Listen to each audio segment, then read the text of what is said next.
আজ টাকা আছে বলে আমার উপর সত্য দাঁড় করিয়ে দিলেন। একদিন টাকা আমারও হবে, সেদিন আমি ধ্বংস করে দেব পৃথিবী।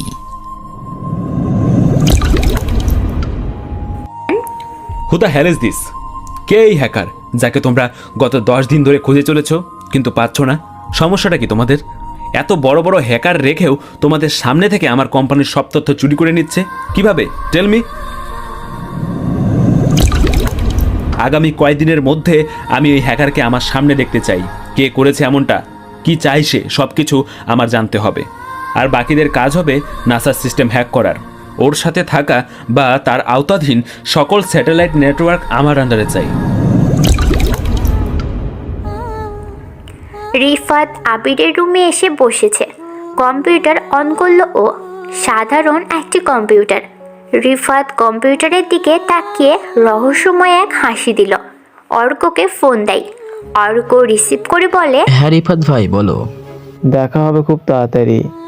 আর এটাও শুনে রাখ, আবিরকে আমি ডেভিল বানাবো। দেশে তবে আরও একটি ভিলেনকে দেখতে পাবে। দেশ না, বল পৃথিবী এবার নতুন ডেভিলকে দেখবে। তবে এবার সে ডেভিল নয়, হবে ভিলেন, মানে হারামি যাকে বলে। হাহা। Hello viewers, I am Devil. এই গল্পটা কলমি ডেভিলের chapter 2, villain of Devil City. Chapter 1 আপনারা দেখেছেন লাস্ট পর্যায়ে ডেভিল 500 কোটি টাকা নিয়ে উধাও হয়ে গিয়েছে। ডেভিল কি আসলে ভালো হয়ে গিয়েছে নাকি নতুন করে ভয়ঙ্কর রূপে ব্যাক করবে? জানতে হলে চ্যাপ্টার 2 দেখতেই হবে। চলুন এবার গল্পে ফেরা যাক। আবির ঘামে ভেজা শার্ট আর শুকনো মুখে বাড়ির মেন দরজার সামনে এসে দাঁড়ালো। পেটে প্রচণ্ড ক্ষুধা। মাথাটা ক্ষুধার চোটে কেমন যেন ঘোরাতে শুরু করেছে তার। এবার একটু না বসলেই নয়। আবির বাড়ির ভাঙাচোরা সিঁড়ির উপরে বসতে যাবে, তার আগে ভিতর থেকে ছোট বোন আরিয়া বলল, ভাইয়া বাজার এনেছিস? তোর অপেক্ষায় সকাল থেকে বসেছিলাম, তোকে যে একটু মাংস আনতে বলেছিলাম, এনেছিস? আবির বাম হাতে থাকা বাজারের প্যাকেট নিচে রাখলো। ডান হাতে ওর যাবতীয় সার্টিফিকেট। ইন করা সাদা শার্ট দুপুরের কাঠফাটা রোদের আলোড়নে ভিজে একাকার। গা থেকে ঘামের গন্ধও আসছে। আরিয়া একদম সামনে এসে দাঁড়ালো। একটু চাপা অভিযোগ মিশ্রিত স্বরে বলল, তুই যে কি করিস? সকালে বের হলি, বললি হাতির বাজার নিয়ে ফিরবি, না খেয়ে আছি এখনো, দুপুরে রান্নাটাও করা হয়নি। দেখি কি এনেছিস। আরিয়া বাজার হাতে নিয়ে দেখলো সেখানে শুকনো পটল, নরম আলু, ঝালের অবস্থাও ভালো না, কোনো মাছই নেই। আরিয়া এবার রাগী মুখ নিয়ে বলল, ভাইয়া তুই বাজারের আর কিছু খুঁজে পাস না? কি সব বাজার করেছিস? কালকে তো পটল দিয়ে ভাত খেলাম, আবারও আজকে তুই একই রকম তরকারি এনেছিস। ধুর, যা খাবই না কিছু। আসলে বাজারে আজকে তেমন ভালো কিছু ছিল না। ছিল না মানে?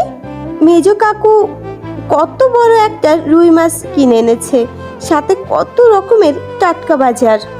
আচ্ছা, তোকে একদিন ইলিশ মাছ কিনে খাওয়াবো। যা না বোন, আজকে কষ্ট করে রান্না কর। আমারও তো ইচ্ছে করে প্রতিদিন ভিন্ন রকমের বাজার করতে। আরিয়া দুপুরের পর রান্নাঘরে যায়। আবির জোরে একটা নিঃশ্বাস ছাড়ে। পকেটে ছিল মাত্র 50 টাকা, যা দিয়ে 1 কেজি পটল আর 1 কেজি আলু কিনে এনেছে ও। 10 টাকার ঝালও এনেছে। 2 কিলোমিটার রাস্তা সে দুপুরের রোদে পায়ে হেঁটে বাড়িতে এসেছে। যদি সে রিক্সাতে আসতো তাহলে আজকের বাজারটাও জুটতো না আবিরের। খুব সকালে বের হয়েছিল আবির। সাথে প্রতিদিনের মতো নিজের কম্পিউটার সায়েন্স নিয়ে মাস্টার্স শেষ করা ফুল মার্কসের সার্টিফিকেট ছিল।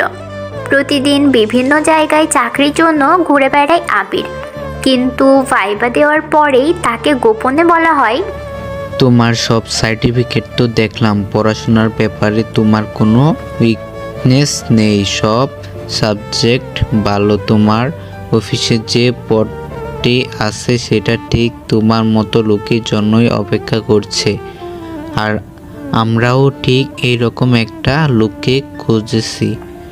আবির খুশিতে বলে, স্যার, অপরাধী যদি মনে হয় আমি পারফেক্ট, তবে আমাকে দয়া করে চাকরি ব্যবস্থা করে দিলে ভালো হয়।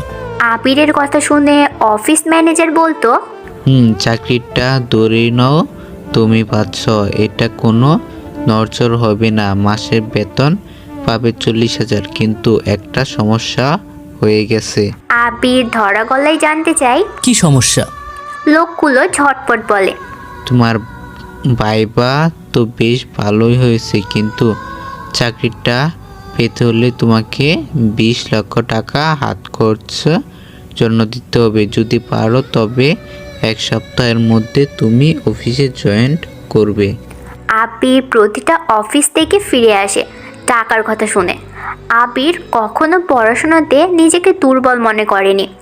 সে যে চ্যাপ্টারটা বা গণিতটা বুঝতো না, সে 1 সপ্তাহ ধরে ক্লাসের পড়া কমপ্লিট করার পর সেটা নিয়েই 2-3 ঘন্টা পড়ে থাকতো। এভাবে সে পড়াশোনাতে ভালো হয়ে ওঠে, কারণ একটাই স্বপ্ন, আবির কিছুই পারেন না, কেবল পড়াশুনো করে মা বাবার মুখে একটু হাসি ফোটাবে ছোট্ট একটা চাকরির মাধ্যমে। আবিরের উদ্দেশ্য কখনো ছিল না চাকরির জন্য পড়াশোনা করতে, সে জানার জন্য পড়তো। কিন্তু বর্তমানে সবাই পড়াশোনা করে চাকরির জন্য। চাকরি রয়ে গেলে তার প্রিয় মানুষকে নিজের করে নেওয়ার বড় উদ্দেশ্য জমা থাকে পড়াশোনা আর চাকরির সুফল শেষে। এ যেন এক বাধা ধরা নিয়ম। কেন যে নিয়ম ছেড়ে অনিয়মে সব হয় না। আবির গা থেকে শার্টের বোতাম খুলতে খুলতে নিজের ঘরের দিকে এগিয়ে যায়। তখনই নরম গলায় শুনতে পেল, আবির, এদিকে আয় বাবা। আবির ঘুরে তাকায়। পাশের ঘর থেকে মা ফাহিদা বেগম ডাকলেন আবিরকে। ও সেদিকে এগিয়ে যায়। ফাহিদা বেগম কাশলেন। আবির তাড়াতাড়ি ওর মায়ের কাছে যেয়ে বলল, মা, তোমাকে না বারণ করেছি, বেশি কাশবে না, কাশলে তোমার রক্ত পড়ে গলা দিয়ে। কাশিটা কি আমি এমনি এমনি করি রে? হয়ে যায়, থামাতে পারি না। আচ্ছা বুঝছি, কথা বলো না, এখন শুয়ে থাকো।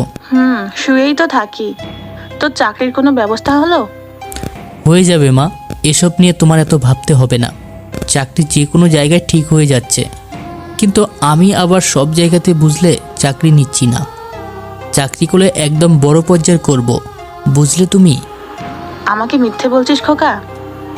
যার ভাঙা ঘর, চাল নেই, সে ছেলে ছোট চাকরিও ছাড়বে না, আর তুই বলছিস যে কোনো জায়গায় করবি না চাকরি? হাসালি রে। তুমি ঘুমাও একটু, পরে ভাবা যাবে। এইসব বাদ দিয়ে চুপচাপ শুয়ে থাকো। থাকছি। ওষুধ খাইছো সকালে? হ্যাঁ, খেয়েছি রে। কই দেখি তো, আর কয়টা ওষুধ আছে? না বাবা, তোর দেখতে হবে না, আমি তো খাই। ফুরিয়ে গেলে তোকে বলবো নি।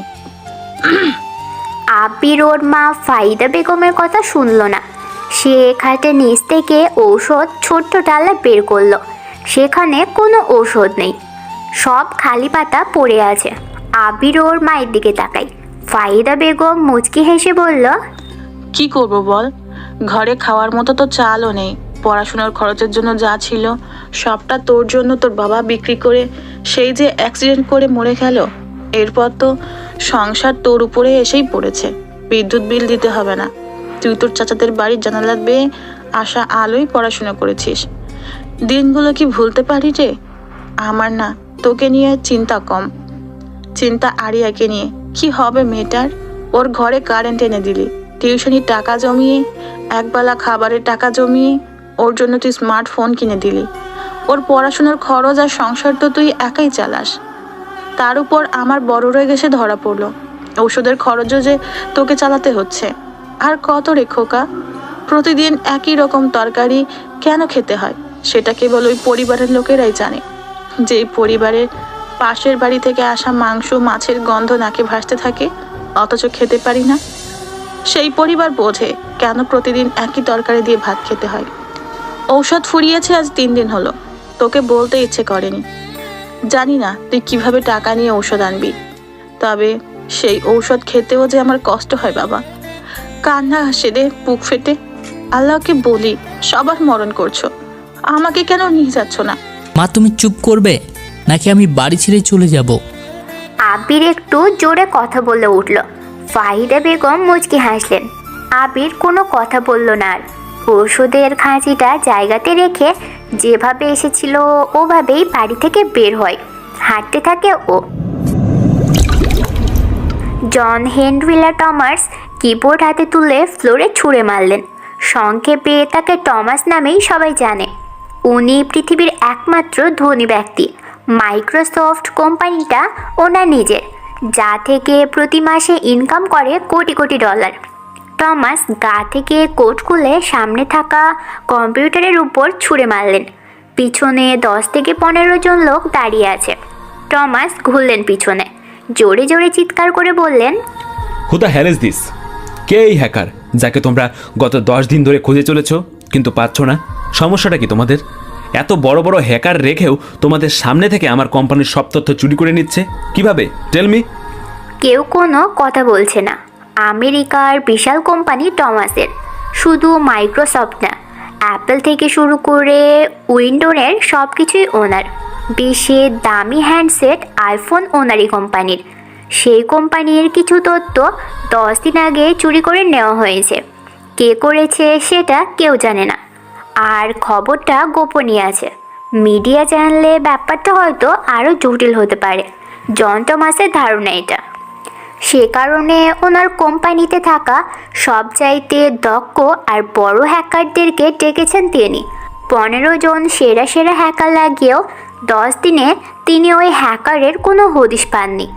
তথ্যগুলো নাসা মহাকাশ গবেষণার মালিক হিলিংস্টন রবার্টের কাছে বিক্রি করা হচ্ছে। টমাসের ধারণা রবার্ট ওর কোনো হ্যাকার দিয়ে সে এই কাজটি করিয়েছে। রবার্ট আর টমাসের মধ্যে অর্ধ দশক সময় ধরে এক ধরনের বিবাদ লেগে আছে। নাসা তার মহাকাশের তথ্য টমাসকে জানাতে অস্বীকার করে, কারণ টমাস ও তথ্য সবার আগে কিনে থাকে। সেজন্য রবার্টের থেকে টমাসের আয় সংখ্যা আর পরিচিতি বিপুল পরিমাণে হচ্ছিল। সেজন্য রবার্ট নিজেই টমাসকে ফেক নিউজ দিতে শুরু করে, আর টমাসের কোম্পানি সেটা পাবলিক করতেই বড় রকমের লস হয়। তারপর থেকে ওদের দুজনের মনোমালিন্য, যা আস্তে আস্তে বিশাল শত্রুদের রূপ নিয়েছে।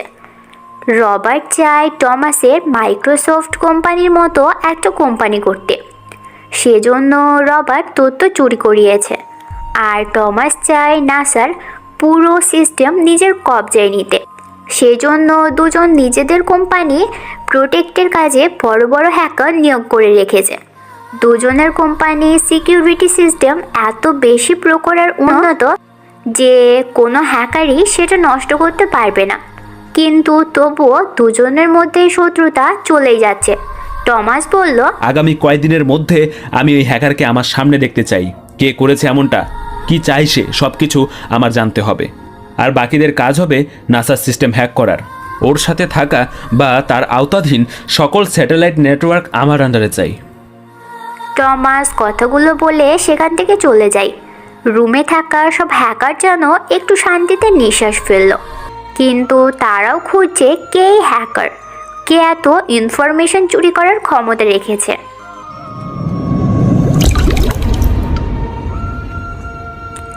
আবির হসপিটালের সামনে এসে দাঁড়ায়।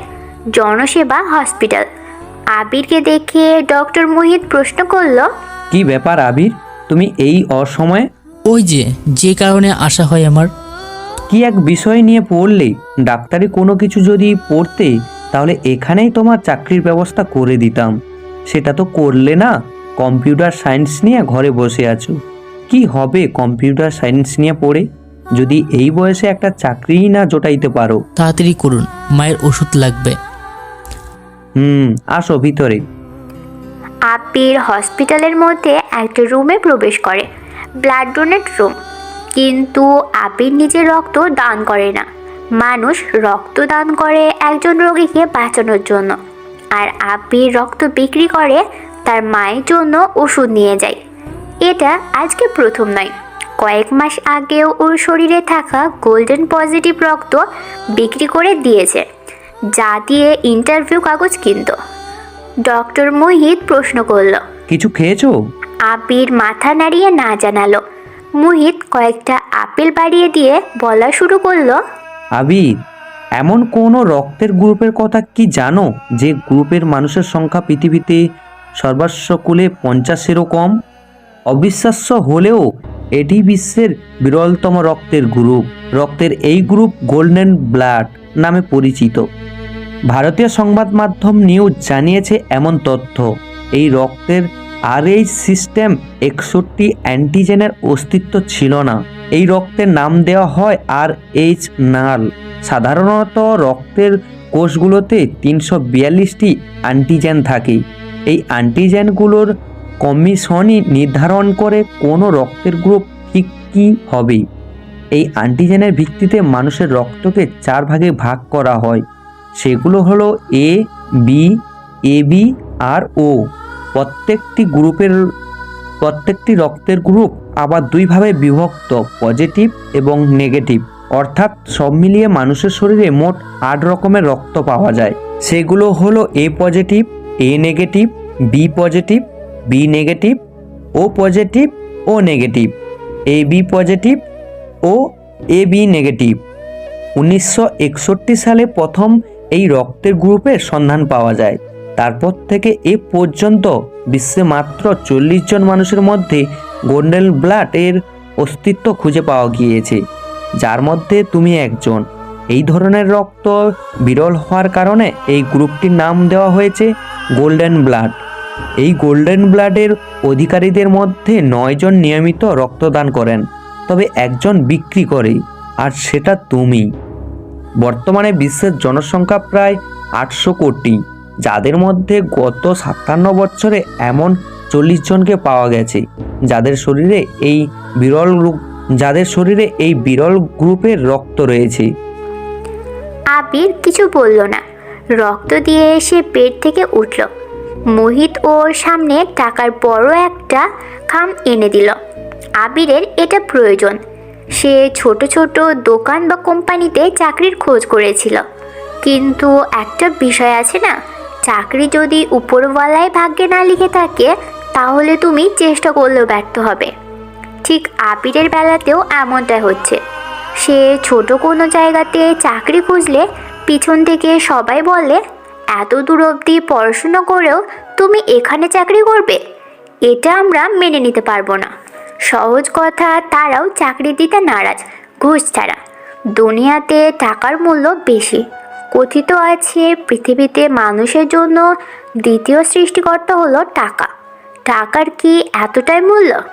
কিন্তু আমরাই তো টাকাকে বেশি প্রাধান্য দিয়ে থাকি, কারণ আমাদের চাহিদা তো কোনো শেষই নেই।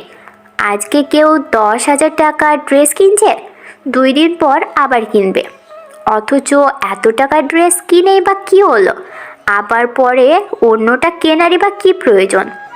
ঠিক এসব চাহিদার জন্য টাকার মূল্য বেড়ে চলেছে।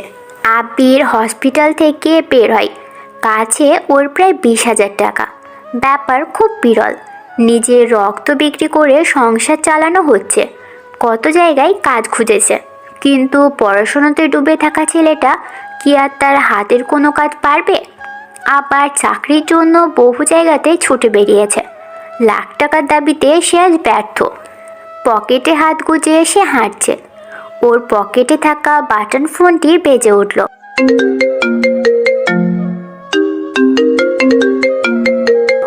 ফোন বের করে তাকিয়ে দেখে মায়ের নাম্বার। সে রিসিভ করল। আবির, কোথায় তুমি? রাস্তায়। জানি, আমি রেখেছি, দাঁড়াও ওখানে, আমি আসছি। মায়া ফোন কেটে দিল। আবিরের দায়িত্বের মাঝে আরও একটা বিশাল চাপ, আর সেটা হলো মায়া। আবির রাস্তার পাশে দাঁড়িয়ে আছে। কল্পনাতে চাকরি, কম্পিউটার আর অনেক কিছুই সে ভাবছে।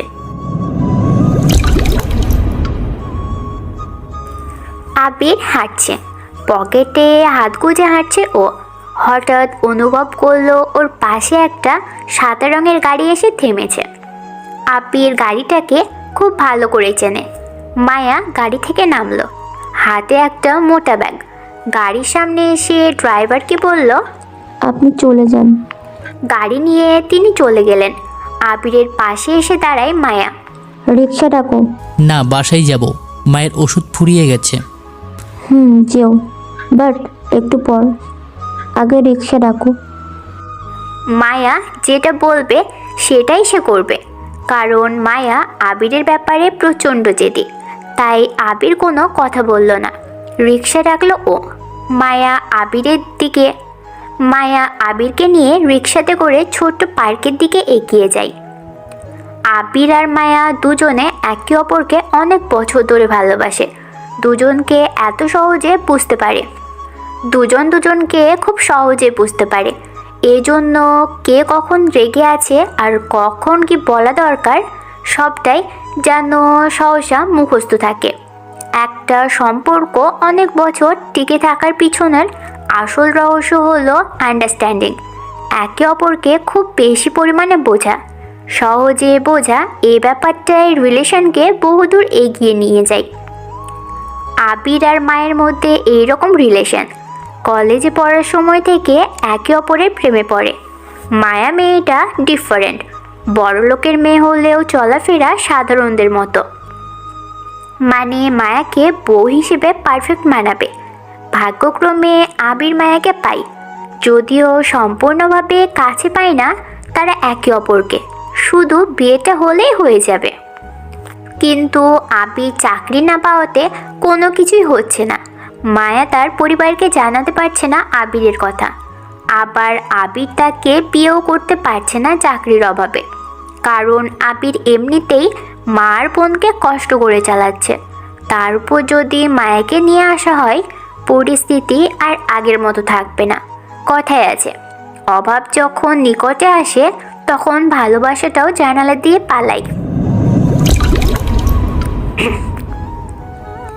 আগামী 2 মাসের মধ্যে নাসা বিজ্ঞানী বৃষ্টির কোনো প্রকোপতাই খুঁজে পাচ্ছে না। আবহাওয়ার খবরটা অনেকে চেক করে তথ্যগুলো কালেক্ট করে নিল বিজ্ঞানীরা। সব কিছু ঠিক রেখে নিউজটা প্রকাশের প্রস্তুতি নেয়। লাইভ টিভিতে সরাসরি প্রকাশ করে নাসা কোম্পানির মালিক রবার্ট। নিউজটা প্রকাশের দায়িত্ব দিয়েছে কয়েকজন বিজ্ঞানীর। যখন টিভিতে হেডলাইন হিসেবে লেখাটা আসে, সেখানে লেখাটা একদমই পাল্টে যায়। সেখানে লেখা আছে আগামী 2 মাসে ঝড়ের প্রকোপ অনেক বেশি। নিউজটা তখন পুরোপুরিভাবে পাবলিশ হয়ে যায়।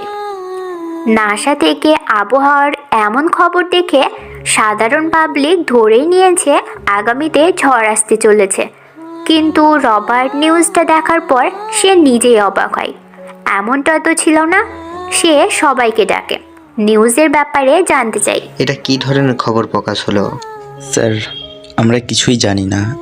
যতবারই স্ক্রিনে লেখা প্রকাশ করতে চেয়েছি, ততবারই লেখা নিজে থেকে পাল্টে গেছে। মজা করো, সত্যি করে বলো, কি এমন ভুল করেছে? সত্যি বলছি স্যার, আমরা সবাই সাক্ষী। সবাই একসাথে কথাটা বলে উঠল। রবার্ট কিছুই বুঝতে পারে না। তখনই টমাসের কল আসলো। টমাস বলল, কি বন্ধু, শুনলাম তোমরা নাকি ভুয়া খবর প্রকাশ করেছো। এবার তো গেল তোমাদের কোম্পানি ডুবে। রবার্ট ফোন ছুঁড়ে মারলেন ফ্লোরে। মনে মনে বলল, টমাস করেছে, তাহলে হ্যাকার দিয়ে সব। টমাসকে চুপচাপ কিছুক্ষণ গালি দিতে থাকে রবার্ট। তখনই ওর অফিস ফোনে একটি রিং বেজে উঠল। রবার্ট রিসিভ করে। Hello sir, I am wizard. এটা আমার ডাকনাম, সো কল মি উইজার্ড। আমি বিগত 10 বছর ধরে আপনার নাসা কোম্পানির সিস্টেম হ্যাক করার চেষ্টা করছি, কিন্তু পারছিলাম না। আজকে বেশ কিছুটা সফল। হয়তো একদিন আমি সবটাই আমার করে নেব। আমি আছি কোনো এক জায়গাতে। আমাকে খুঁজে সময় নষ্ট করবেন না, কারণ এই উইজার্ডকে কেউ খুঁজে পাবে না।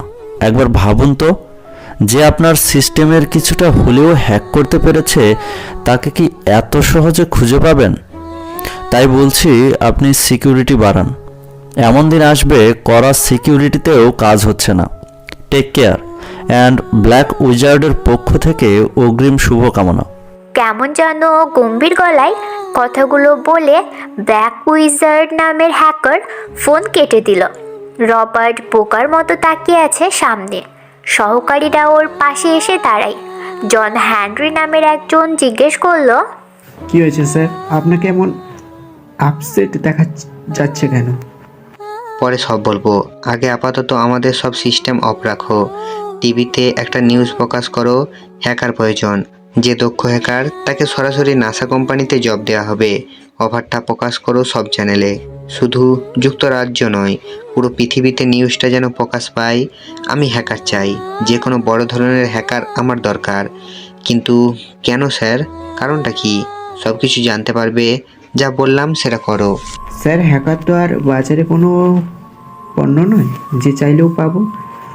তারা সামনেও আসতে চাইবে না। তবে রাষ্ট্রীয়তে হ্যাকারদের সংখ্যা অনেক বেশি, জাপানেও থাকতে পারে। আপনার বর্তমান হ্যাকার দ্বারা সব জায়গাতেও খোঁজ করুন, এমন অনেক বড় পর্যায়ে হ্যাকার পাওয়া যাবে। সব জায়গাতে খোঁজ নাও। I need man hacker. Robert কথাগুলো বলে রুম থেকে বের হয়ে যায়। নাসা অনেক বড় একটা কোম্পানি, যেখানে সব কিছু হাই সিকিউরিটিতে ভর্তি। আপাতত ব্ল্যাক উইজার্ডের সব সিস্টেম ডিলিট করে নতুন করা হয়েছে নিজেদের সিস্টেম। কিন্তু প্রশ্ন একটাই, কে ব্ল্যাক উইজার্ড? সারাদিন না খেয়ে আছো তাই না? মায়ের কথায় আবির চমকে ওঠে। আরিয়ার কথা ভাবছিল ও। কালকে বোনটার জন্য অনেক বড় একটা মাছ কিনে নিয়ে যাব। কি হলো বলো, খাওনি তাই না? মায়া ব্যাগ থেকে একটা ছোট টিফিন বক্স বের করে। এটা নতুন কিছু নয়, সপ্তাহে 3 দিন মায়া নিজে এসে খাইয়ে দিয়ে যায়। আবির বলল, আর কত করবা তুমি? চুপ থাকো, প্রতিদিন একই কথা বলো। যতদিন বেঁচে আছি ততদিনই করবা। হাসলে কেন? এখন বুঝবে না হাসির কারণ। মায়া কিছু বলল না। টিফিন বক্স খুলে সেখান থেকে বিরিয়ানি হাতে তুলে নিল।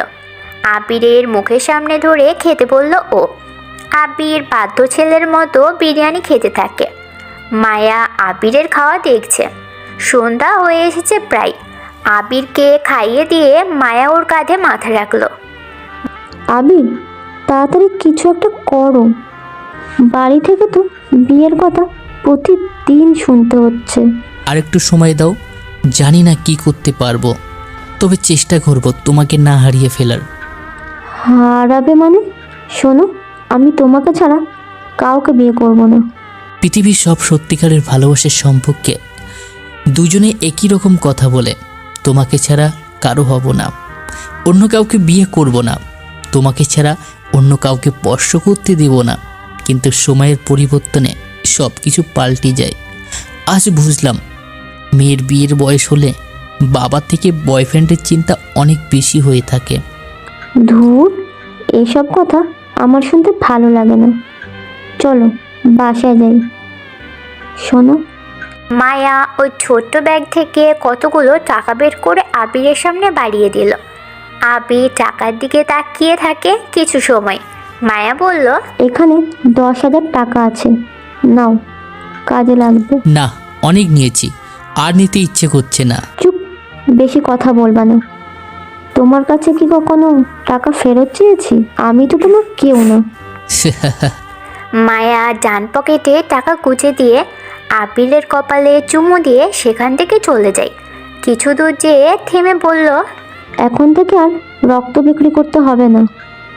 আমাকে বলবে, যদি আর কখনো শুনি এমন করেছো, নিজের শরীরের সব রক্ত নিজেই ঝরিয়ে ফেলবো। রিক্সাতে করে বাসায় যাবে। বাই। মায়া আর দাঁড়ালো না, সেখান থেকে চলে যায়। আবির তাড়াতাড়ি পার্ক থেকে বেরিয়ে মায়ের জন্য ঔষধ কিনে বাড়ির দিকে যায়।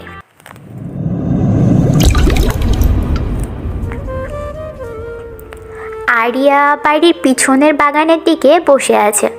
ওর বয়ফ্রেন্ড সাজ্জাদ আসার কথা। আরিয়া কাউকে না জানিয়ে সে রিলেশনে গেছে।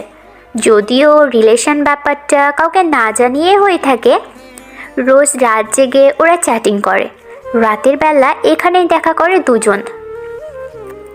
আরিয়া বসে আছে, হঠাৎ পিছন থেকে ওর কাঁধে কে যেন হাত রাখে। আরিয়া ঘুরে তাকায়, সাজ্জাদ এসে দাঁড়িয়েছে। সাজ্জাদকে দেখে আরিয়া মুচকি হাসলো। সাজ্জাদ ওর পাশে বসে। এই, এত দেরি করলা কেন আসতে? ভাইয়া বাড়িতে নেই, যে কোনো সময় চলে আসবে। সরি গো, বন্ধুদের থেকে বিদায় নিতে দেরি হয়ে গেছে। দেখো তোমার জন্য আজকে কি এনেছি। সাজ্জাদ পকেট থেকে একটা ছোট্ট সাদা কাগজ বের করে। কাগজটি 4 কোনা প্যাকেট। আরিয়া জানে সেটা কি। কন্ডম নামেই সবাই জানে। আরিয়া আর সাজ্জাদের মধ্যে কেবল মনের সম্পর্কই নয়, ওদের মধ্যে শারীরিক সম্পর্কের প্রায়শই প্রতিফলিত হয়। ছোট্ট বয়স আরিয়ার। সাজ্জাদ আরিয়া থেকে 3 বছরের বড়। আরিয়া কলেজে যেত আর আসতো। সাজ্জাদ পিছনে পিছনে ঘুরঘুর করত। বড় লোকের একমাত্র ছেলে সাজ্জাদ। সে ঢাকাতে বড় ব্যবসা করে। প্রথম প্রথম সাজ্জাদকে আরিয়া পাত্তাই দিত না।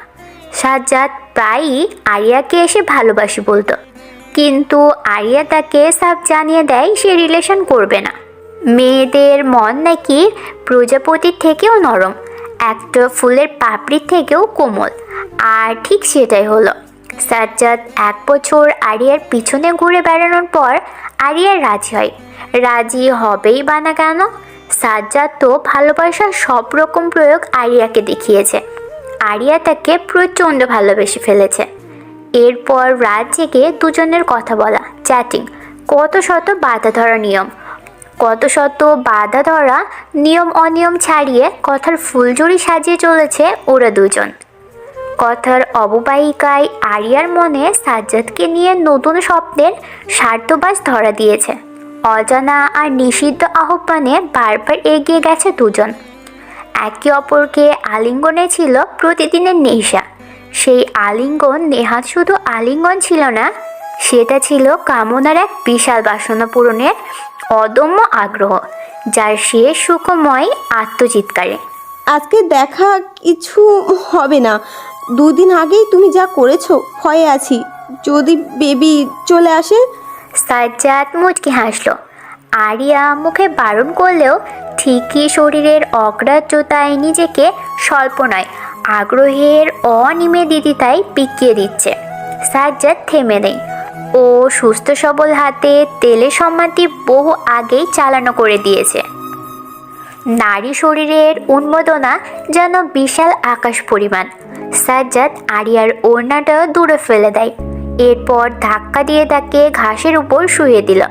তারপর চাঁদের আলো দুজনের ওই আলিঙ্গনটা শেষ হয় বিশাল চাহিদা পূরণের সমাপ্তিতে। বেশ কিছু সময় পর দুজনেই ক্লান্ত। সাজ্জাদ উঠে চলে যাওয়ার প্রস্তুতি নিল। আরিয়া তাকে কাছে ডেকে নিয়ে ঠোঁটে চুমু দিয়ে বলল, বেশি আসবে না এখানে, ভাইয়া দেখলে কিন্তু সমস্যা আছে, যাও এবার। সাজ্জাদ চলে যায়। আরিয়া ড্রেস ঠিকঠাকভাবে পরে নিল। তারপর বাড়ির মধ্যে প্রবেশ করে। রুমের মধ্যে এসে বালিশে হেলান দিয়ে সাজ্জাদের কথা ভাবছে। অনেক বেশি ভালোবাসে সে সাজ্জাদকে, আর সাজ্জাদও জানো তাকে আরও বেশি ভালোবাসে। সাজ্জাদের কথা ভাবতে ভাবতে সে শুনতে পেল, আরি বাইরে আয়, দেখ তোর জন্য কি এনেছি। আবির এসে দাঁড়িয়েছে বিশাল একটা মাছ হাতে। আরিয়া আজ বেশ ক্লান্ত। কোনো রকম হেঁটে বাইরে আসে ও। ভাইয়াকে দেখেও অবাক হয়, কিন্তু আবির তার বোনকে দেখে অবাক হয় বেশি। চুলগুলো কেমন যেন একটু এলোমেলো, দুর্বল মনে হচ্ছে ওকে। তোর কি শরীর খারাপ আরি? না তো ভাইয়া, এমনি শুয়েছিলাম, দাও মাছটা। আরিয়া তাড়াতাড়ি মাছ নিয়ে চলে যায়। আবির ওর মায়ের রুমে আসলো। 3 রুম বিশিষ্ট একটি টিনের বাড়ি ওদের। উপরের চালটা মাটির টালি দিয়ে করা। চাচারা ওদের নিজের জমি জোর করে কেড়ে নিয়েছে। পাশেই চাচাদের বিশাল অট্টালিকা, পাঁচিল দিয়ে ঘেরা। আবিরদেরকে কখনো খোঁজও নেয় না তারা। আবির ওর মা ফাহিমা বেগমের রুমের মধ্যে আসলেন। উনি শুয়ে আছে বিছানায়। আবির যে ওষুধগুলো রাখে সেখানে। মায়ের মুখের দিকে তাকিয়ে আবির চলে আসার প্রস্তুতি নেয়। ফাহিমা বেগম বলল, কতদিনই বা বাঁচবো বল? ফুসফুসে ক্যান্সার, কাশলে রক্ত পড়ে। মা কোনো সন্তানের কাছে মায়ের রোগের বোঝা নয়। নিজের সবটা দিয়ে আমি চেষ্টা করব। সব কিছু জেনে কাছে থাকা, কাছে রাখার চেষ্টাই হলো ভালোবাসা। সেই ভালোবাসাই পরিমাপহীন। ভাইয়া টাকা দে, ফোনের এমবি শেষ হয়ে গেছে, কিনতে হবে। আবির পিছনে তাকায়। ওর বোন এসে দাঁড়িয়েছে। আবির মায়ের দিকে তাকিয়ে একটু হেসে রুম থেকে চলে গেল। আরিয়ার হাতে টাকা দিয়ে সে রুমের মধ্যে চলে যায়। রুমে একটি কম্পিউটার। কম্পিউটারটাই আবিরের বাবার দেওয়া প্রথম উপহার। কম্পিউটারের জন্য আবির 1.5 বছর বায়না ধরেছিল। এটাই মধ্যবিত্ত পরিবারের কোনো জিনিস পাওয়ার বিশাল সংগ্রাম। একটা সময় অনেক কিছুই ছিল আবিরের বাবার, কিন্তু ওর চাচারা সবাই বেইমানি করে নিজেদের কাছে হাতিয়ে নিয়েছে, যা শোনার পর আবিরের বাবা প্রথমবারের মতো স্ট্রোক করে। আবিরের খুব রাগ হয় ওর চাচাদের উপর। মেজো চাচা ছোট মেয়ে আবিরকে যেন চাকর মনে করে, দেখা হলে আবিরের সাথে খুব বাজে ব্যবহার করে। চাচার ছোট মেয়ে প্রীতি। আবির কম্পিউটার অন করলো। ডেটা সেট আপ দিয়ে সে বিভিন্ন সাইটে ঘুরে বেড়াচ্ছে। প্রতিদিন ঠিক এমন করেই কাটিয়ে দেয়। কম্পিউটারে তেমন কোনো কাজ নেই ওর, অতটাও প্রয়োজন পড়ে না। ওর মা কতবার বলেছে কম্পিউটারটা বেচে দিতে, কিন্তু আবির দেয়নি। ওর বাবার উপহার। আবিরের কোনো প্রয়োজন পড়ে না কম্পিউটারের।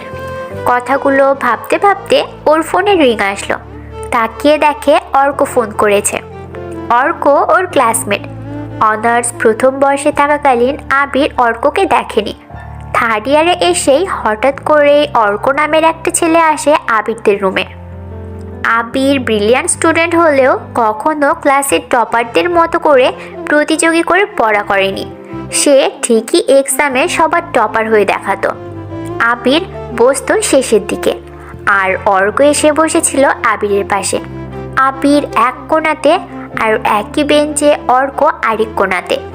অর্ককে টিচারের অনেক প্রশ্ন করেছিল, কোথায় থাকে, কিভাবে এখানে ভর্তি হলো, কিন্তু অর্ক চুপচাপ সেসব এড়িয়ে গেছে।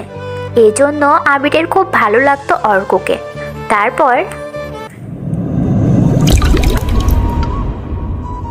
অর্কের ফোন প্রথমবারে রিসিভ করতে পারেনি। অর্কের সাথে বহু মাস পর কথা হবে আবিরের। আবির তাড়াতাড়ি রিসিভ করলো ফোন। অর্ক বল। কেমন আছো ভাই? ভালো, তুই? আছি। রিফাতের কথা মনে আছে? রিফাতের কথা অর্ক বলতেই আবির কল্পনাতে চলে যায়। রিফাতের কথাও মনে পড়ে ওর। রিফাত ছিল ওদের ক্লাসের সবচাইতে ফাজিল আর বেয়াদব একটা ছেলে। আইসিটির একটা গুরুত্বপূর্ণ ক্লাস চলছিল ওদের, কম্পিউটার ক্লাস যাকে বলে। দেয়ালে গ্রাফিক্স করে আলো সাজিয়ে ক্লাস করানো হচ্ছিল। কম্পিউটারে ভিডিও প্লে করে টিচার বোঝাচ্ছিলেন। সবাই বেশ মনোযোগ দিয়ে ক্লাস করছিল। হঠাৎ পর্দাতে দেখতে পায় সানি লিওনের মোস্ট ভাইরাল গান লায়লা মে লায়লা গানটি চলছে। সবাই তো বোকার মতো সেদিকে তাকিয়ে থাকে। স্যার অবাক হয়, তাড়াতাড়ি কম্পিউটারের কাছে চলে আসে। এসে দেখে কম্পিউটার কাজ করছে না, নিজের ইচ্ছে মতোই চলছে। তখন পুরো ভার্সিটিতে হ্যাক শব্দটা রিফাতের নামেই প্রযোজ্য ছিল, তাই সাথে সাথে রিফাতকে স্যার ডাকলো। আর রিফাত সরাসরি সত্য কথাই বলে দেয়। এই গুণটাই ভালো লাগতো। সত্য স্বীকার করে সে ক্ষমা চাইতো, কিন্তু তখন কি কেউ ক্ষমা করে? তবে রিফাতের এই হ্যাক দক্ষতার ব্যাপারটা আবির আর অর্কের খুব পছন্দ হয়। এজন্য ওরা 3 জন বন্ধু হয়ে একসাথে পুরো ভার্সিটি লাইফ শেষ করে। আছে। রিফাতকে দরকার, খুব তাড়াতাড়ি তোমার সাথে দেখা হবে। তুমি তোমার ক্ষমতা কাজে লাগাও। অর্ক কথাটা বলে ফোন কেটে দিল। আবির ওর কথার আগা মাথা কিছুই বুঝতে পারছে না। আবির কম্পিউটার অফ করলো। সবাই রাতের খাবার খেয়ে শুয়ে পড়ে।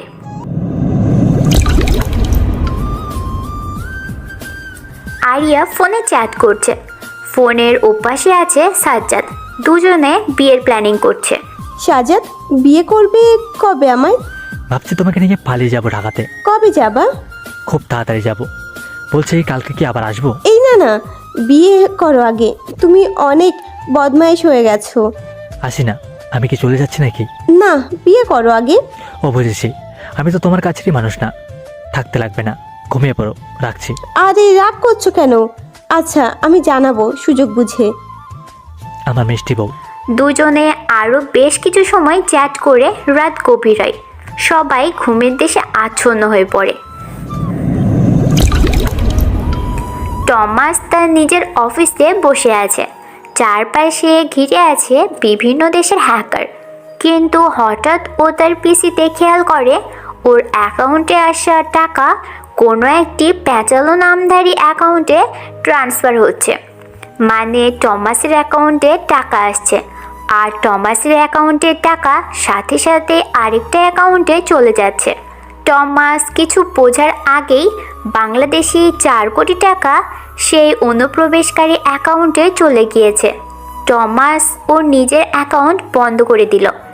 বেশ কিছু সময় চেয়ারে বসে থেকে অনেক কিছুই ভাবছে। আচ্ছা, এসব কি রবার্ট করেছে নাকি? ওর কাছে তো দামি হ্যাকার সাইবার প্রতিরক্ষক কাহিনী আছে, তবে কি সেই এসব করছে? কথাগুলো ভাবতে ভাবতে টমাসের কাছে একটা ফোন আসে। সে রিসিভ করলো।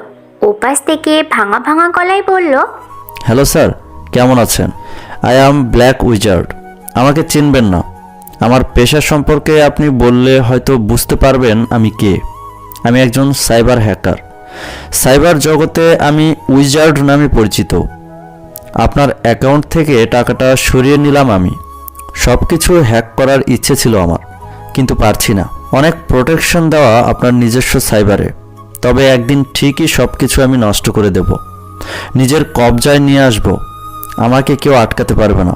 Good bye. Black wizard phone কেটে দিল। টমাস যেন বোকার মতো তাকিয়ে থাকে পিসির দিকে। নাম্বারটা লোকেট করার জন্য একজন হ্যাকারকে ডাকলো।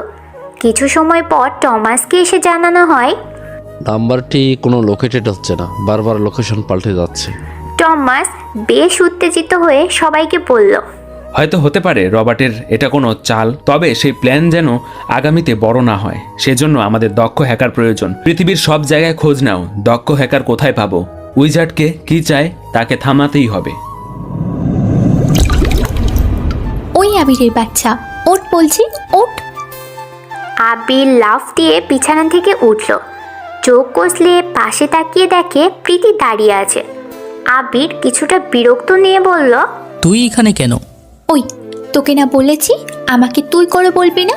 তুই হলি আমাদের থেকে নিচু পর্যায়ে, আমরা হলাম বড় পর্যায়ে, এজন্য তুই করে বলবি না। তোর বড় পর্যায়ের আমি? আবির, এসব কি হচ্ছে? কি বলছে মেয়েটা আগে শোন। আর তুই তো সবটা জানিসই, ও যা বলছে ঠিকই বলছে। মা, তুমি এই অবস্থায় উঠে এসেছো কেন? শালা, মায়ের কথা আগে ছাড়, চল আমার সাথে। প্রীতি কথাটা বলে। আবির হাত ধরে ঘর থেকে বের করলো।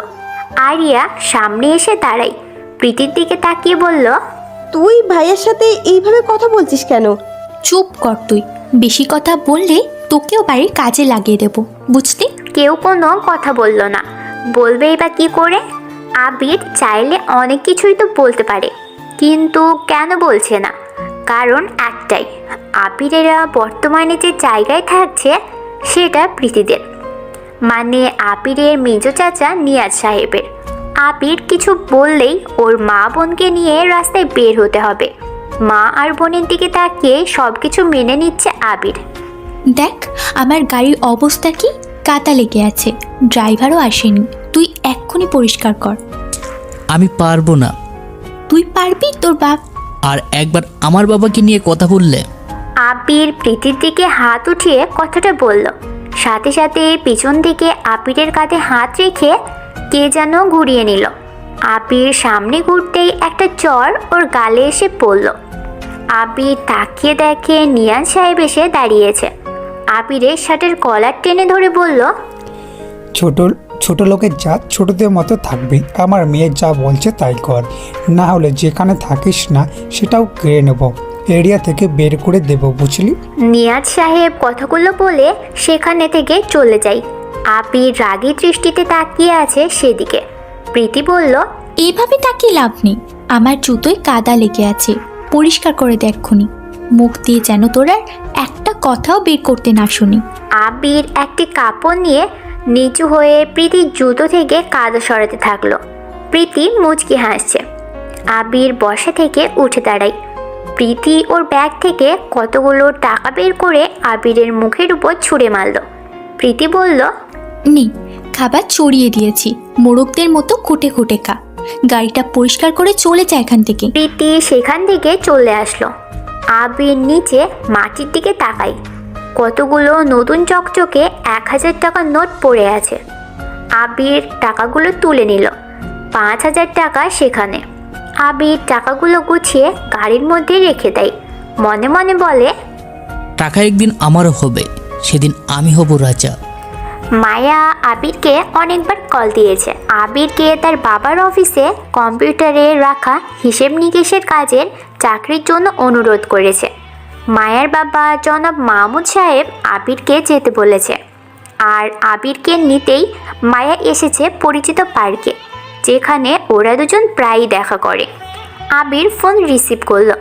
মায়া উপাস থেকে একটু রাগী গলাতে বলল, কি ব্যাপার, ফোন ধরতে এত সময় লাগে? কি করছিলাম? গাড়ি পরিষ্কার। মানে? ওই, তুমি কি পাগল হয়ে গিয়েছো? কম্পিউটার ইঞ্জিনিয়ার হয়েও যদি চাকরি না পাই, তবে গাড়ি পরিষ্কার করাটা দোষের কিছু নেই। আবির, তুমি রেডি হয়ে চলে আসো, চাকরির ইন্টারভিউ আছে। টাকা নেই। টাকা নেই মানে? ঘুষ দেওয়ার মতো টাকা নেই, সেটাই বললাম। না আছে টাকা, না আছে রেফারেন্স করার মতো বড় হাত। আর আমি কখনো বড় হাত আর ঘুষের সহায়তায় চাকরি করব না। আমার বাবার অফিসে আজকে ইন্টারভিউ চলছে, তোমার নাম দিয়ে এসেছি। তুমি ইন্টারভিউতে ভালো করলে তোমার চাকরি হবে। এখানে আমার কোনো রেফারেন্স নেই। ওকে, আসছি। আবির রেডি হয়ে বের হয়। আরিয়া এসে সামনে দাঁড়ায়। আবিরের দিকে তাকিয়ে বলল, ভাইয়া, বান্ধবীরা মিলে ঘুরতে যাবে। আমি বলছিলাম যাব না, কিন্তু ওরা শুনছে না, কি করব? তুই বারণ করবি কেন? তুই যাবি, কোনো ব্যাপার না। কি সমস্যা বল? বাসায় তো তেমন ড্রেস নেই, যদি ড্রেস আনার জন্য টাকা দিতে। মানে আমি চয়েস করে এসেছিলাম। আচ্ছা, কত টাকা লাগবে? 5,000 টাকা। ও। আবির হাসি মুখে ঘরে যেয়ে মায়ার দেওয়া টাকা থেকে 5,000 টাকা এনে দেয় আরিয়াকে। আরিয়া তার ভাইকে জড়িয়ে ধরে ধন্যবাদ প্রকাশ করে। আবির বাড়ি থেকে বের হয়। মাথায় বিশাল চিন্তা। বাবার ভাগে জমিটুকু চাচারা নিয়েছে জোর করে। কিছুই করার ছিল না তার। বাবা কথা বলেছিল বলেই ওনার নামে একটা কেস দিয়ে দেয়, যার জন্য এত কিছু ঘটে গেছে। বাবাকেও হারাতে হয়েছে ওদের। আবির কিছুই বলতে পারে না। কিছু বললেই তো বোন আর মাকে নিয়ে বাইরে বের হতে হবে। কোথায় থাকবে ও? কি করবে তখন? এজন্য সব অন্যায় মেনে নিয়েছে। এমনটা প্রীতি আজ করে না। ওর কোনো সমস্যা হলেই আবিরকে ডাকে, আর কাজের লোকদের থেকেও খারাপভাবে কাজ করিয়ে নেয়। কাজ করানোটা ঠিক ছিল, কিন্তু করানোর পদ্ধতিগুলো বড়ই নির্যাতিত। আবির হেঁটে যাচ্ছে রাস্তার পাশ দিয়ে। ফুটপাত থেকে বেছে বেছে কয়েকটা এক কালারের সাদা নীল শার্ট কিনে রেখেছিল অনেক আগেই। সেসব স্ত্রী করেই ইন্টারভিউতে যায় আবির। কখনো টাকা বাঁচানোর জন্য হেঁটে যায়, আবার দুপুরে নাও খেয়ে থাকে। এদিকে আরিয়া ফোন করে সাজ্জাদকে। সাজ্জাদকে খুশি হয়ে বলতে থাকে, বাবু, আমি আসছি তোমার সাথে ট্যুরে যাওয়ার জন্য। রেডি? Wow, good good. ট্যুরে কোথায় যাব? রুমে যাব। আচ্ছা ফাজিল। দুষ্টু মিষ্টি আলাপ চালিয়ে যেতে থাকে ওরা। আবির পার্কের কাছাকাছি চলে এসেছে। সূর্যের তেজ যেন প্রখর হতে শুরু করেছে। ঘরে অসুস্থ মা, বেকার একজন ছেলে, পড়াশোনারত ছোট বোন। তার চাহিদা পূরণে বিশাল চিন্তা। আবির একবেলা কেন, একদিনও না খেয়ে কাটিয়ে দিতে পারবে।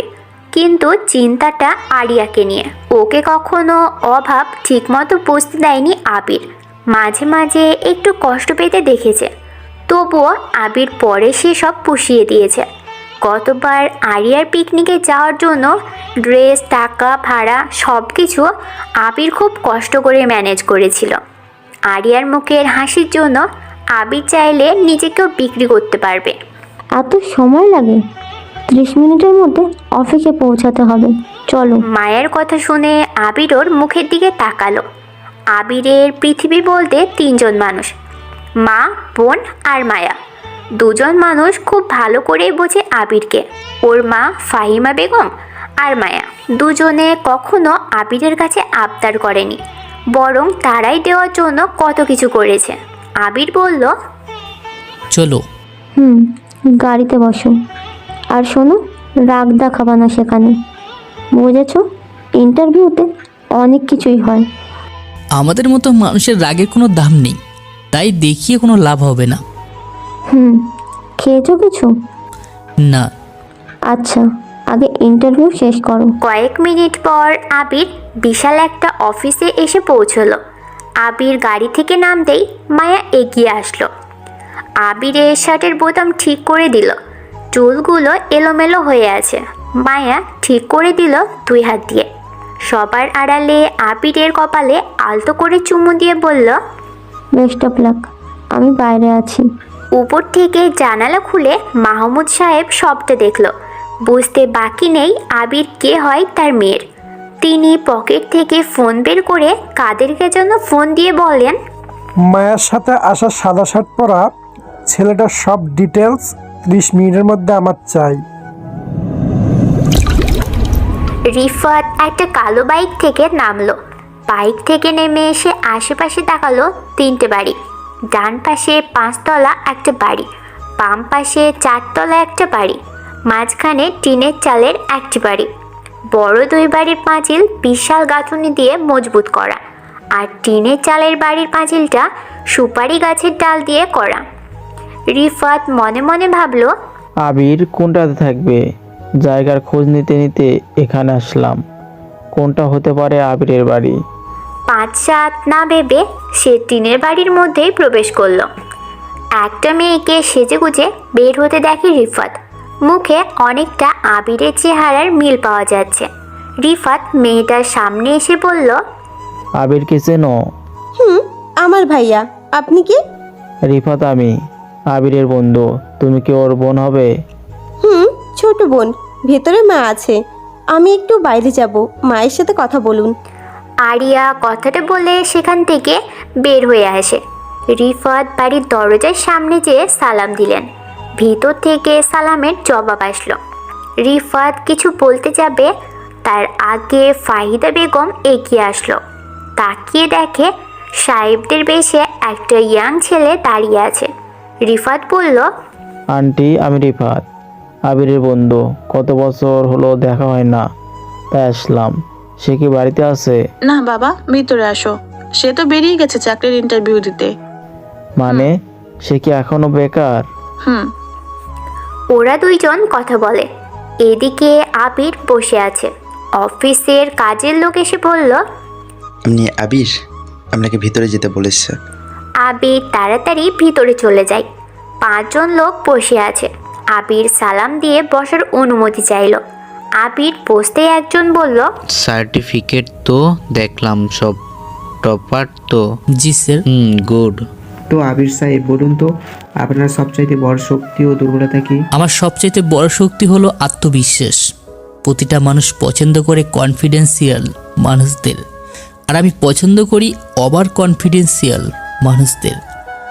কারণ কনফিডেন্স থাকাটা স্মার্ট বোঝায়, কোনো কাজে কনফিডেন্স সাহায্য করে। আর ওভার কনফিডেন্স থাকা মানে ওভার স্মার্ট। এখানে যে কোনো কাজ তখন আরও সহজভাবে করা যাবে। আমার দুর্বলতা হলো আমি যখন যে কাজটা করব তার মধ্যে কতটুকু দিতে পেরেছি।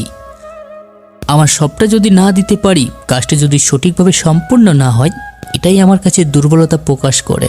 গুড, আচ্ছা এবার বলো। আবিরের প্রশ্নের উত্তর শুনে সবাই বেশ ইমপ্রেসিভ হয়ে গেল। আরও একজন প্রশ্ন করল, কিসের তার না আপনাকে রাতে জাগিয়ে রাখে? আবির আবারও চুপ হয়ে যায়। কিছু সময় পর একটু হেসে বলল, আমি আমার মনের দিক থেকে কতটা সৎ। আমি সারাদিন কতগুলো খারাপ কাজ করেছি। পরিবারের জন্য কি করতে পারবো। যদি আমার চাকরি হয় তাহলে সেই দায়িত্বটা আমি সঠিকভাবে পালন করতে পারবো। যদি চাকরি না হয়, পরিবারকে নিয়ে কি করব।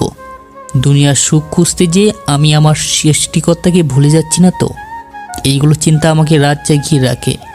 তবে সব সময় না। আমি এমনিতেই খুব সকালে উঠি, নিজের মতো কাজ করি, দায়িত্ব বেড়া গেলে সব কিছু সামলাতে পারি। একজন বেশ তীক্ষ্ণ দৃষ্টিতে তাকালো আবিরের দিকে। আবির চুপচাপ বসে আছে সেখানে। শেষের জন প্রশ্ন করল, যদি আপনি রং হতেন তাহলে কোন রং হতেন? আবির প্রশ্নটা শুনে বেশ বড় করেই হাসলেন। প্রশ্নকর্তারা আবিরের দিকে অবাক হয়ে চেয়ে রইল। আবির কিছু সময় নিয়ে হাসি থামিয়ে বলল, মানুষ সামাজিক জীব।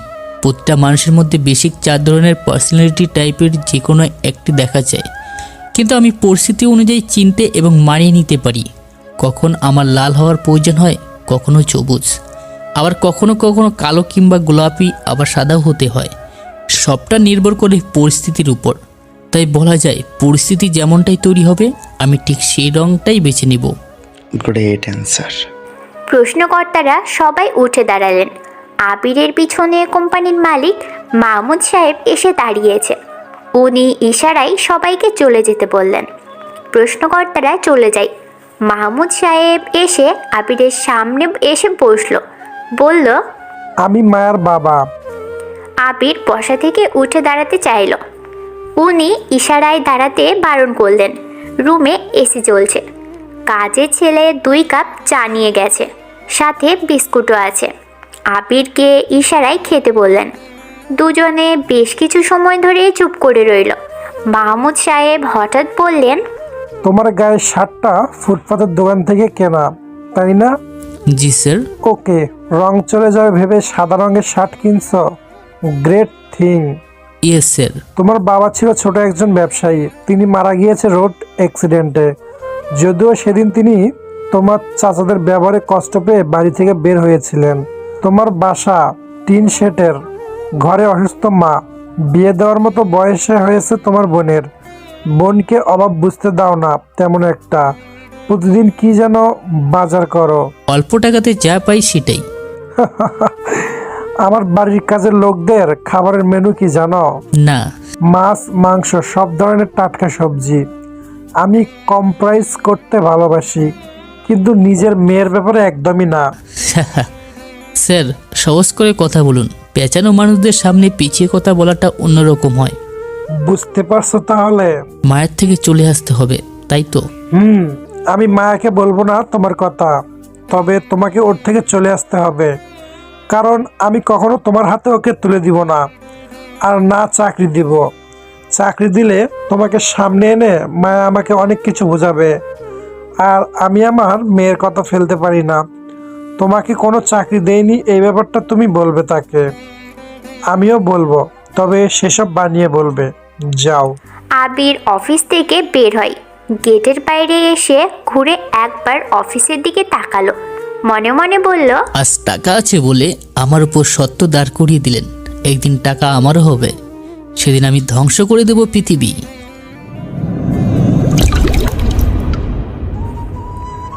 রিফাত আবিরের রুমে এসে বসেছে। কম্পিউটার অন করলো ও। সাধারণ একটি কম্পিউটার।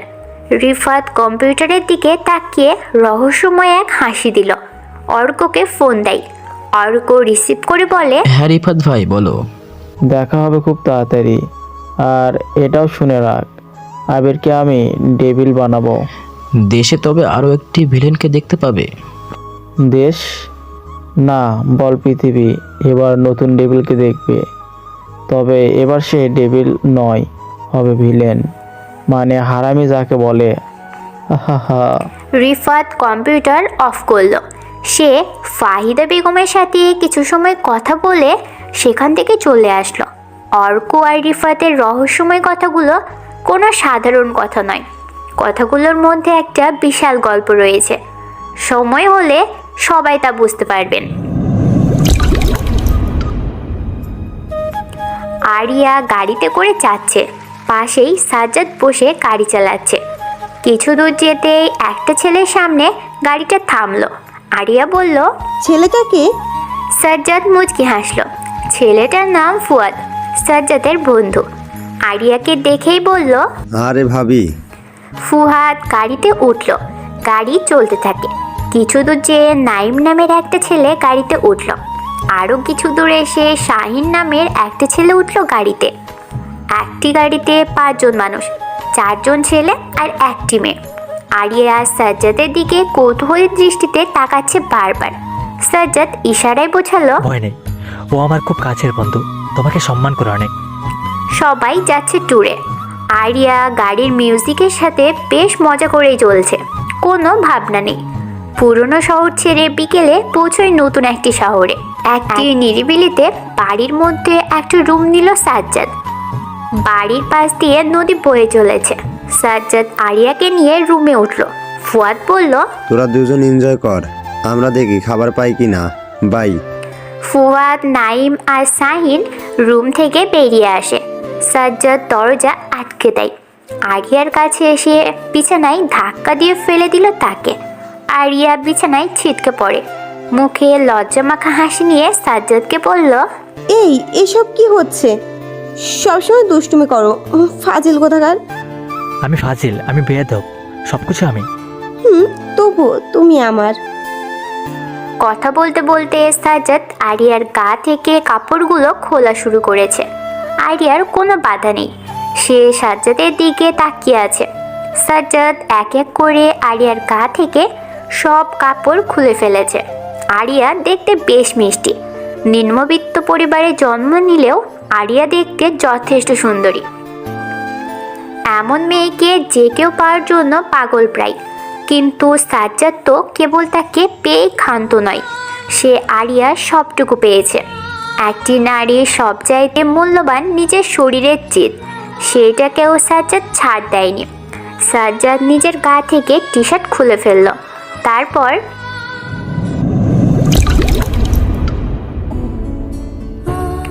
আপির ওর হাত থেকে সব কাগজ ছিঁড়ে ফেলে দিল ডাস্টবিনে। শার্ট ইন থেকে খুলে দিল। পকেটে হাত গুজে দিয়ে ফুটপাত দিয়ে হাঁটছে। দুপুর গড়িয়ে বিকেল হয়ে আসছে। পেটে ক্ষুধা থাকলেও কোনো ইচ্ছেই করছে না খেতে। বারবার মায়ের কথা মনে পড়ছে ওর। একে অপরকে কতই না ভালোবাসে। আপির 5 বছর রিলেশনে মায়াকে কেবল গালে চুমুই দিয়েছে, আলিঙ্গনে একে অপরের কাছে এসেছে। অথচ মায়াকে ছাড়া তার থাকার দিন চলে এসেছে। এইচএসসি পরীক্ষার সময় ওদের দেখা। দুজনেই একই বেঞ্চে বসে পরীক্ষা দিয়েছিল। সেদিনের পর টুকটাক কথা বলা।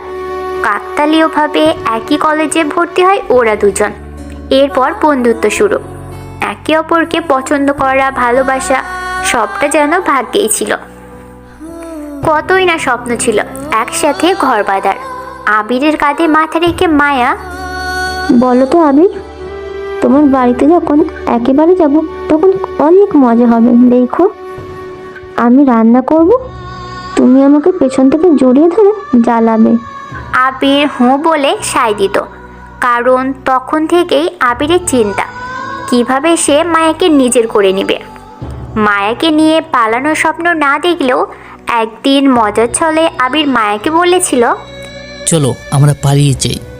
মায়া বকা দিয়ে আবিরকে বলে, কি বলো তুমি? তোমার পরিবার নিয়ে তোমার কত দায়িত্ব, আর পালিয়ে কোথায় যাবে? কি করে খাওয়াবে আমাকে? তোমার পরিবারেরই বা কি হবে শুনি? আবির মায়াকে শক্ত করে জড়িয়ে ধরে সেদিন, কারণ এমনটা কখনো কোনো মেয়ে বুঝবে না। আবির হাঁটতে থাকে। পাশে মায়ার গাড়ি এসে দাঁড়িয়েছে।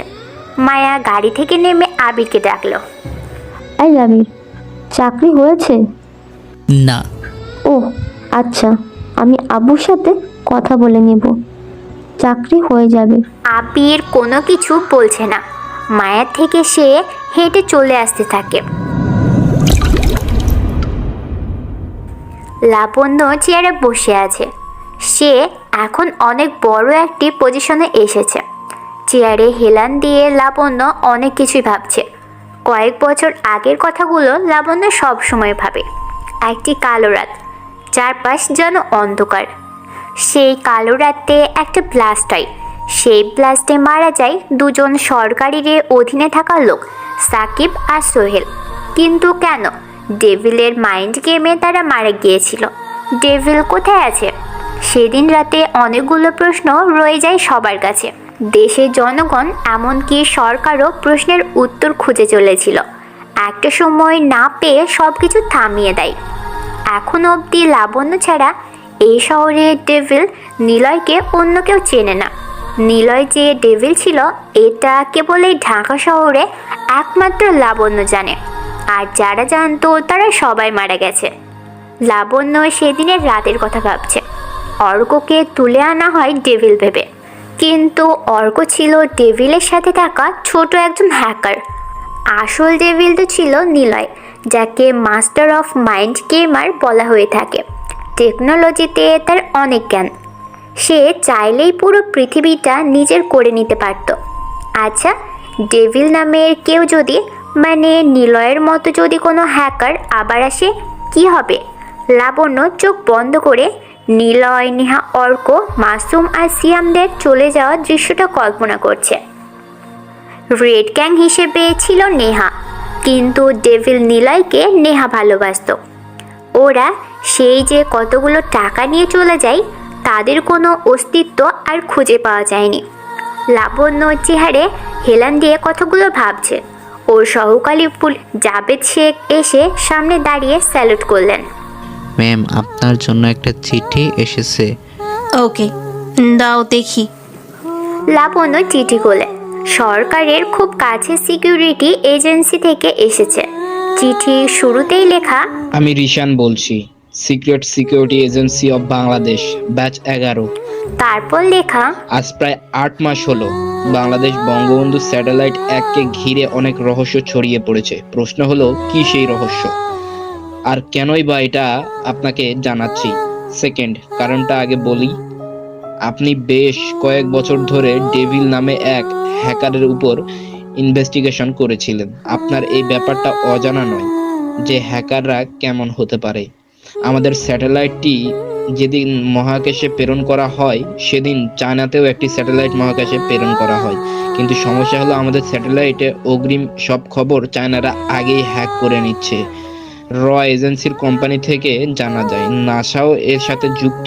নাসা মূলত সকল দেশের প্রথম বা উন্নত মানের স্যাটেলাইটগুলোকে দক্ষ ও বুদ্ধিমান হ্যাকার দ্বারা নিয়ন্ত্রিত করে তথ্য চুরি করে নিচ্ছে বহু বছর ধরে। এটা কখনো কেউ বুঝতে পারেনি, জানতেও পারেনি। নাসার টেকনোলজি এত বিশাল যা সরাসরি বোঝা মুশকিল। তাদের ব্যাপারে কেস ফাইল করা বোকাদের মতো কাজ। মূলত চায়না আমাদের মাথার কাঁঠাল ভাঙছে, আর পুরো পৃথিবীর উপর কাঁঠাল ভাঙছে যুক্তরাষ্ট্র নাসা কোম্পানি। আপনি যেহেতু ডেভিলের উপর সব রকম ইনভেস্টিগেশন করেছেন, তাই আপনি হয়তো হ্যাকারকে খুঁজে পাবেন। সহজ করে বলি, আমাদের ঠিক ডেভিলের মতোই হ্যাকার লাগবে, যে কিনা সরকারের হয়ে এখন কাজ করবে, আমাদের স্যাটেলাইট রক্ষা করবে। কিন্তু যতদূর জানি, ডেভিলের মাথায় একবার এই হ্যাকারের নেশা চেপে বসলে সে শুধু বাংলাদেশের স্যাটেলাইট কেন, সে পুরো পৃথিবীর টেকনোলজি নিজের কবজায় নিয়ে যাবে। তবে আগে দেশ। আপনি ঠিক ডেভিলের মতো কোনো হ্যাকারের পরিচয় জানা থাকলে খুব শীঘ্রই জানাবেন আমাকে। আরেকটা কথা, এসব কিছু একদম গোপন থাকবে। লাবণ্য চিঠিটা পড়ে নিজের কাছে যত্ন করে রেখে দেয়। ডেভিল নাম যতবারই পড়েছে, ততবারই সে শিউরে উঠেছে। ডেভিল যদি ব্যাক করে, না জানি কি না কি হবে। তাকে সামলানো কষ্টসাধ্য। আবির মায়াকে ইগনোর করে বাড়িতে চলে এসেছে। বাড়িতে এসেই আরিয়াকে ডাকলো। ওর মা ফাহিদা বেগম ভিতর থেকে বলল, আরিয়াকে তো তুই নিজেই ট্যুরে যেতে বলেছিস, সকালে বেরিয়েছে, কি জানি কখন ফিরবে। আবির ওর মায়ের ঘরের দিকে এগিয়ে যায়। ফাহিদা বেগম শুয়ে আছে। আবিরকে দেখে তিনি বললেন, চাকরি হলো? চাকরি আর করব না কোনোদিন। সে কি হয়েছে? আচ্ছা মা, মাঝে মাঝে কেন ইচ্ছে করে সব কিছু ছেড়ে দিয়ে বিষ খেয়ে মরে চাই? কষ্টে এমন হয় পাগল? মা, গরিব হয়ে জন্ম নেওয়াটা কি দোষের? কুৎসিত হয়ে জন্ম নেওয়াটা কি দোষের? কেন মানুষ এত পার্থক্য খুঁজে? বড় বড় লেকচারও কেবল বইয়ের পাতায় আর ফেসবুক পোস্টেই দেখা যায়, কিন্তু একটা সুন্দরী মেয়েকে দেখতে বাজে ছেলে রাস্তায় ভালোবাসি বললে অপমান করে তাড়িয়ে দেয়। ছেলে ভালো হলে দোষটা কি কুৎসিতের? একবেলা খেতে না পারা মানুষগুলোর স্বপ্নটা কি জানো? মনের চাহিদাটা কি হয় জানো? পরের বেলা যেন এইভাবে না খেয়ে থাকতে হয়। অথচ যারা বড় লোক, তাদের কি চিন্তা থাকে যেন পরের বার আরও জাঁকজমকভাবে পার্টি দেওয়ার ব্যবস্থা করতে হবে। আবির রুম থেকে বের হলো। পকেট থেকে ফোন বের করে আরিয়াকে কল দেয়। আরিয়া তাড়াতাড়ি ফোনের স্ক্রিনে তাকিয়ে দেখে আবিরের কল। সে তাড়াতাড়ি রিসিভ করে। আবির ওপাশ থেকে শুনতে পেল আরিয়া বেশ হাঁপিয়ে হাঁপিয়ে কথা বলছে। কণ্ঠে একটি চাপা অন্যরকম স্বর। আরে তুই ঠিক আছিস তো? হ্যাঁ ভাইয়া ঠিক আছি। বান্ধবীদের সাথে মজা করছি তো, এর জন্য হাঁপিয়ে গিয়েছি। রাতে ফিরবো, পরে কথা হবে। আরিয়া ফোন কেটে দেয়। সাজ্জাদের খোলা পিঠে 10 আঙুলের নোকের খামচি দিয়ে বলে, এই থামো এবার, আর পাচ্ছি না, আমি হাঁপিয়ে গিয়েছি। সাজ্জাদ আরিয়াকে ছেড়ে দেয়। গায়ের তোয়ালে পেঁচিয়ে সে সোফাতে যেয়ে বসে। টেবিলের উপর থেকে ড্রিঙ্কসের বোতল থেকে গ্লাসে ড্রিঙ্কস ঢাললো সাজ্জাদ। একটি নেশার ঔষধ মিশিয়ে দিল সেটাতে। তারপর আবির নিজের রুমে আসলো। কম্পিউটারের দিকে তাকালো ও। চেয়ার টেনে বসতে যাবে, সে সময় চেয়ারের উপর একটি কাগজ দেখতে পেল আবির। কাগজটা হাতে তুলে নিল ও। ছোট্ট একটা কাগজে লেখা দেখতে পেল, আবির রেডি হও, ঢাকাতে যেতে হবে। আবির লেখাটার আগামাথা কিছুই বুঝতে পারছে না। সে ওর মায়ের রুমে যায়। মাকে জিজ্ঞেস করে, বাড়িতে কি কেউ এসেছিল? হ্যাঁ, তোর বন্ধু এসেছিল। আমার বন্ধু? কোন বন্ধু? আছে, রিফাত নাম। ও এসে তোর রুমে যেয়ে একটু বসে চলে যায় আবার। আবির কাগজটা পকেটে ঢুকিয়ে রান্নাঘরের দিকে এগিয়ে যায়। মায়া আবিরকে অনেকবার কল দিয়েছে, আবির রিসিভ করছে না। হঠাৎ করে আবির এমন কেন করছে মায়ের সাথে, মায়া কিছুই বুঝতে পারছে না। খুব চিন্তা হচ্ছে আবিরকে নিয়ে তার। সোফাতে একবার বসছে, আবার পায়চারি করছে মায়া। মাহমুদ সাহেব আসলো মায়ের সামনে। আব্বু, তোমাকে একটা কথা জিজ্ঞাসা করি। হ্যাঁ বল। আজকে যারা ইন্টারভিউ দিতে এসেছিল তোমাদের অফিসে, ওদের মধ্যে কয়জনের চাকরি হবে? একজনকেই চাকরি দিব। একজন? কে এসে? নাম কি? চিনবি না তুই? তোর ফোনটা একটু দে আমাকে। কেন? প্রশ্ন করছিস? না, নাও। তুই তোর রুমে যা, আমি আসছি। মায়া ওর রুমে চলে যায়। মাহমুদ সাহেব আবিরের ছবিগুলো দেখতে থাকে। কোনোভাবে সে আবিরের সাথে মায়ের বিয়ে দেবেন না। মায়ের সাথে আবিরের একদমই মানাবে না। তিনি মায়ের ফোন থেকে সব ছবি ডিলিট করে দিল। ওনার ফোন দিয়ে ফোন করলো কাকে যেন। হ্যালো মুজিদ ভাই, আপনার ছেলেকে নিয়ে কবে আসবেন? আরে মাহফুজ ভাই, যে আপনি যখনই বলবেন তখনই আসবো। 1 সপ্তাহের মধ্যে চলে আসুন। খুব তাড়াতাড়ি মায়া আর রিশাদের বিয়ে দেব। রিশান হলো সরকার কর্তৃক সিকিউরিটি এজেন্সি। সব রকম খবর, সুরক্ষা আর বিপদে সাহায্য করার এজেন্সিতে সে একজন সহকারী অফিসার। মাহমুদ সাহেব মায়ের রুমে আসলো। রিশানের সাথেই মায়ের বিয়ের কথা হচ্ছে। ছেলেটার নাম কি? তোর ফোনে ফটো দেখলাম। ওর নাম আবির। আমি ওকে বুঝতে পেরেছি। যাই হোক, আমার বন্ধু মুজিব সাহেবের ছেলে রিশানের সাথে তোর বিয়ের কথা ঠিক করছি। এই সপ্তাহে ওরা তোকে দেখতে আসবে। মাহমুদ সাহেব কথাটা বলে সেখান থেকে চলে যায়। মায়া বোকার মতো তাকিয়ে থাকে ওর বাবার দিকে। আবিরকে আবারও ফোন দিতে থাকে, কিন্তু আবির রিসিভ করে না। আরিয়া, এই নাও ড্রিঙ্কস। আরিয়া গ্লাসের দিকে ছোট ছোট চোখে তাকায়। শরীরটা ক্লান্তিতে ছেড়ে গেছে। সাজ্জাদের হাত থেকে গ্লাস নিয়ে একেবারে খেয়ে ফেলল। সাজ্জাদ আরও একটি গ্লাস এগিয়ে দেয় আরিয়ার দিকে। গ্লাসে ড্রিঙ্কসের সাথে কড়া ডোজের নেশার ঔষধ মিশিয়ে দিয়েছে সাজ্জাদ। আরিয়া কয়েকটা গ্লাস শেষ করে খেয়ে। গায়ে ওর সামান্য এক টুকরো কাপড়। সাজ্জাদ এসে সেটাও খুলে নিচে ফেলে দিল। আরিয়ার কথা বলার মতো কোনো যেন সেন্সও নেই। সে আমতা আমতা স্বরে বলল, আমি বাড়ি যাব। যাবে তো ডার্লিং, একটু সবর করো, ওরা আসুক। তখনই দরজার ওপাশ থেকে টোকা দেওয়ার শব্দ শোনা যায়। সাজ্জাদ উঠে দরজা খুলে দিল। ফুয়াদ, নাইম আর সাইন দাঁড়িয়ে আছে। সাজ্জাদ বলল, মাল পুরো রেডি, আগে খেয়ে শেষ কর, পরে পাঠিয়ে দেবো জায়গাতে। সাজ্জাদ কথাগুলো বলে সোফাতে চেয়ে বসলো। কানে হেডফোন গুঁজে দিয়ে গান শুনতে থাকে ও। ফুয়াদ সবার আগে আসলো আরিয়ার কাছে। আরিয়া পিট পিট চোখে তাকিয়ে দেখে সাজ্জাদ নয়, তার নগ্ন শরীরের দিকে ফুয়াদ নামে ছেলে তাকিয়ে আছে। আরিয়া নিজের লজ্জাস্থান ঢাকার চেষ্টা করতে যেও ব্যর্থ হয়। সে উঠতেও পারে না। ফুয়াদ দেরি করে না, নিজের গা থেকে সব কাপড় খুলে আরিয়ার উপর ঝাঁপিয়ে পড়ে। এইভাবে ফুয়াদ শেষ হলে নাইম আর সাইন আসে আরিয়ার কাছে।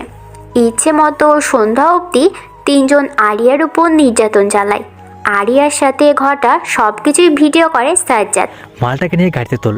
জীবন ভাইয়ের সাথে কথা হয়েছে, চড়া দামে পাওয়া যাবে।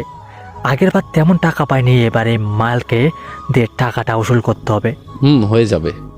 আরিয়া যা দেখতে শরীরটাও সেই, ভালোই টাকা পাওয়া যাবে। চল গাড়িতে তোল। সাজ্জাদ ঢাকাতে ব্যবসা করে, কিন্তু ওর মেন বড় ব্যবসাটা হলো কোনো মেয়েকে ভুলিয়ে রুম ডেট করা, তারপর ঢাকার কোনো বড় বেশ্যাপল্লীতে বিক্রি করে দেওয়া। এটাই ওর মূল উদ্দেশ্য। শুধু সাজ্জাদ না, ওর সাথে থাকা বন্ধুরাও একই কাজে লিপ্ত। প্রতি সপ্তাহে 4 জন কোনো না কোনো মেয়ে এনে নিজেদের ইচ্ছে মতো ব্যবহার করে পরে বিক্রি করে দেয়। আরিয়ার উপর বহু আগেই নজর ছিল সাজ্জাদের, কিন্তু আরিয়া বাকি সব মেয়েদের মতো নয়, তাই সাজ্জাদের উপর ফিদা হতে 1.5 বছর সময় নেয়। যদিও এই 1.5 বছর সাজ্জাদ ওর বন্ধুদের জিএফদের এখানে এনে মজা নিয়েছে, তারপর বিক্রি করে দিয়েছে। এসব কিছু কখনো এলাকার কেউ বা আরিয়া জানেই না। আবির ফোন হাতে নাই। মায়ার 52টা মিস কল উঠে আছে, 137টা মেসেজ। আবির সেসব দেখেনি, ঘড়ির দিকে তাকালো। রাত 9টা বেজে গেছে। আরিয়াকে ফোন দিল আবির, কিন্তু ওপাশ থেকে ফোন বন্ধ পেল ও।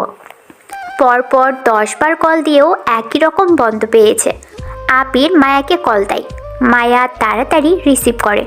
আবিরকে একটু বকা দিতে যাবে, তার আগে আবির বলল, হ্যালো বন্ধুরা, আমাদের চ্যানেলের গল্পগুলো আপনাদের কাছে কেমন লাগে একটু কমেন্ট করে বলে যাবেন। আর আমাদের গল্পগুলো শুনতে চ্যানেলটি সাবস্ক্রাইব করে দেবেন। আর যারা যারা আমাদের সঙ্গে যোগাযোগ করতে চান, ডিসক্রিপশন বক্সে গ্রুপ লিঙ্ক দেওয়া থাকবে, ওইখানে অ্যাড হয়ে যান এক্ষুনি। ধন্যবাদ সবাইকে। আর চ্যানেলটি সাবস্ক্রাইব করতে ভুলবেন না কিন্তু।